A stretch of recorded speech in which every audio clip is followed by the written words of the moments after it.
You know, while it's a much simpler task these days to list the countries in the world that Donald Trump has not slapped with tariffs, which in practical terms equates to no one, Brazil is standing up to the so-called America First policy after a 50% tariff was levied on its exports to America.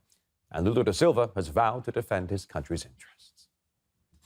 If the tax is high and they're unhappy, we negotiate. That's how multilateralism works. That's how global trade works. That's how Brazil acts. What President Trump cannot do is forget he was elected president of the U.S., not emperor of the world. It would be much better to negotiate and reach a viable agreement. We've had relations for 2-on-1 years, very strong relations. So he is breaking every protocol and all decorum that should govern the relationship between two heads of state. It was very unpleasant. Lula da Silva added that Trump is treating diplomacy like a, quote, reality show, making it clear that talks must be rooted in mutual respect, not threats, saying Brazil will not be intimidated. We've been speaking to Daniel Shaw, a professor of Latin American studies, who says there are plenty of other trading partners to avoid Uncle Sam's sanctions, and the BRICS group of nations most certainly fits the bill.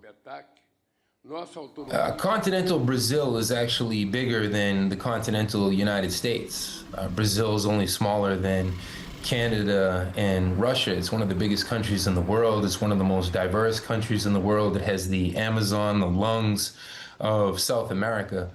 Brazil does not depend on the United States. I think it's the United States. We're the ones that have been struggling with inflation, increased isolation.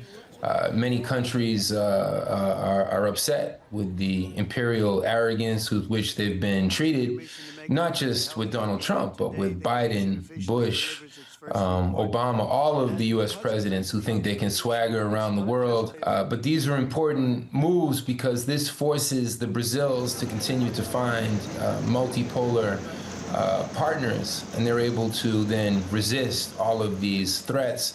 But these threats are often more bark than bite.